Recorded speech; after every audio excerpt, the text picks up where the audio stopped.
Kia ora, good evening. Firefighters saved the life of a woman following a house fire in Invercargill in the early hours of this morning. Firefighters were called to this Princes Street home at around 2:45 this morning, where they found a small fire and the house heavily smoke-logged. Firefighters found a 49-year-old woman unconscious on the floor inside and performed first aid. She was the sole occupant of the house, and Fire Service Assistant Area Manager Julian Tohiraki says she's lucky to be alive. She was unconscious, and with the heavy smoke logging, obviously it affects her breathing. So they managed to bring her out, and they just started some very basic first aid on her, and she managed to kick her into life again. So and then they put her in the hands of St John's. So if firefighters hadn't arrived when they had, would this situation have been a fatality? Oh, absolutely. It had the potential. Of course it did. The house perhaps could have gone on fire at any stage. If it wasn't for the actions perhaps of the early calls to get the fire brigade there, we're probably talking 30 seconds to a minute extra, and it perhaps been a whole completely different scenario.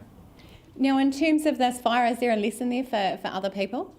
Well, listen, just there's always a lesson there, like from what I understand and from our investigations, that there was no smoke alarms in the house.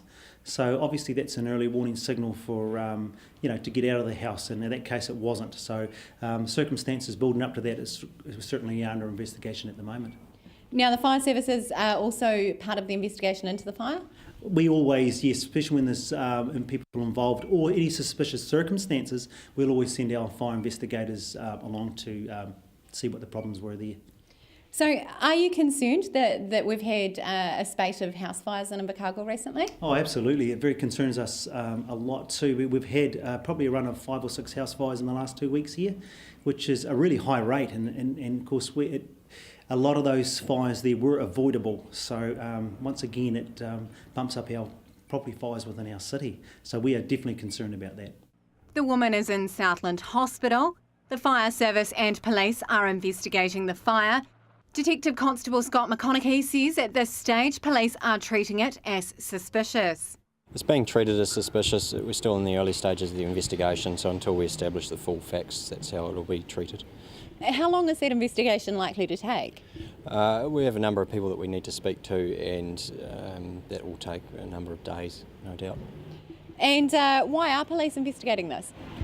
So with any case of a fire of this nature, we need to ensure that it is treated in such a way that we can investigate and establish whether it is suspicious and we need further involvement, or whether we can eliminate that. The Psychoactive Substances Bill, which will place limitations on legal highs, has passed its third reading in Parliament. The new law governs products such as synthetic cannabis product K2.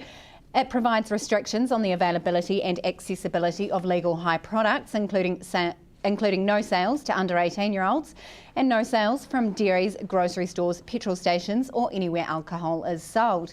A meeting in Invercargill on Monday looking at the issue of legal highs drew around 100 people, with discussion getting heated as people raised concerns about what could happen when the products are taken off the shelves. The price of petrol now sits at an all-time high, having risen again. A litre of regular petrol is now close to $2.27 a litre, while diesel is $1.57. Petrol prices rose 4 cents a litre and diesel went up 3 cents yesterday. The price of petrol is now at an all-time high, while diesel prices are still well below their peak of $1.92 in July 2008. Last week, petrol prices rose twice, increasing prices 7 cents a litre.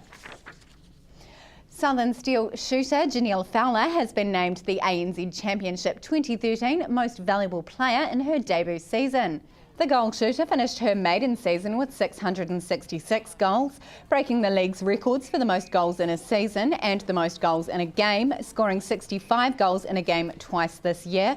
Fowler says she was going for shooting accuracy, not breaking records. The 23-year-old is the third import and second Jamaican to be named as the league's most valuable player. Fowler has also been announced as the championship's best new talent and named it goal shooter in the 2013 Foxtel ANZ Championship All-Star team. Stay with us. After the break, we talk to Labour Party Early Childhood Education spokesperson Sue Moroney about early childhood education.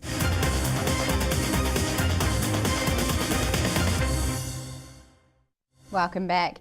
The Ministry of Education's recent announcement that it will not continue with a review of home-based early childhood education is short-sighted. According to Labour Party early childhood education spokesperson Sue Moroney, I spoke to her about the decision. Well, look, home-based care is a growing part of early childhood education. It's really important and a lot of families rely on it. I thought when the government announced the review that was a good idea, because we need to make sure that the quality is that families can expect. And the cancelling of the review, I think, is really short-sighted and doesn't recognise the really important role of home-based care in early childhood education. What do you think we need to review in that area?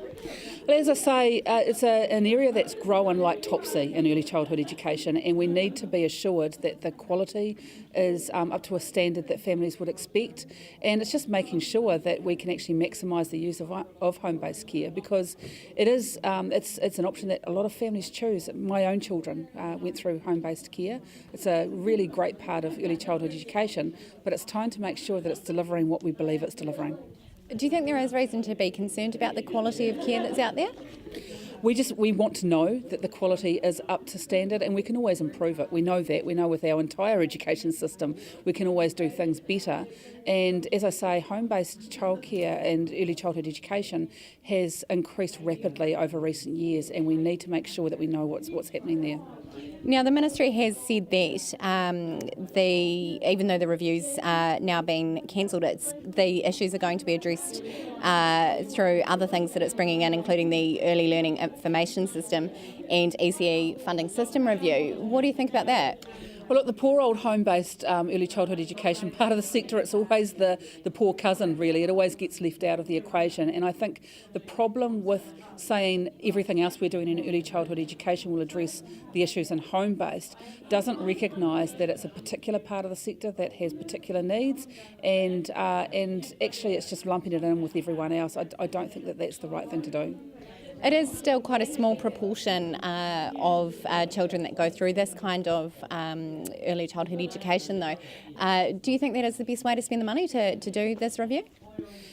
As I say, it's the area of early childhood education that is growing the fastest as we speak, and so we need to understand what the quality is and what the outcomes are for children and how we can make it even better than what it currently is. I think it's really worthwhile. Investing in our children is the best investment we can make.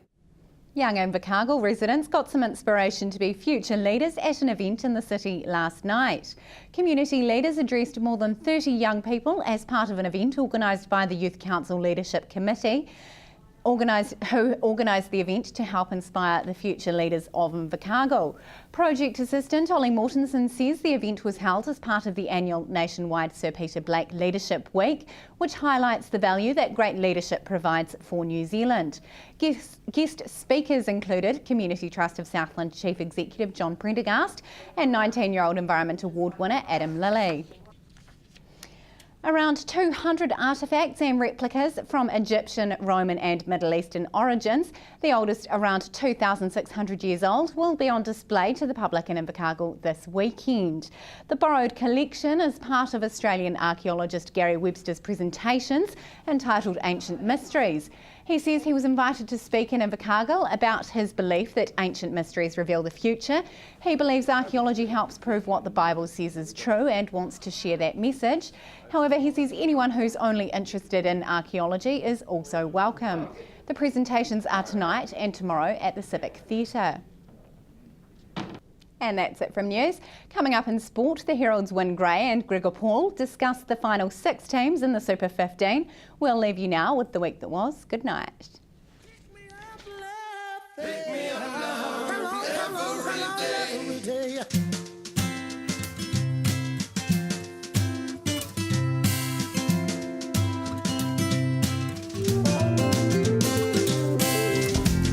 Pick me up from the bottom up to the top, love, every day. Pain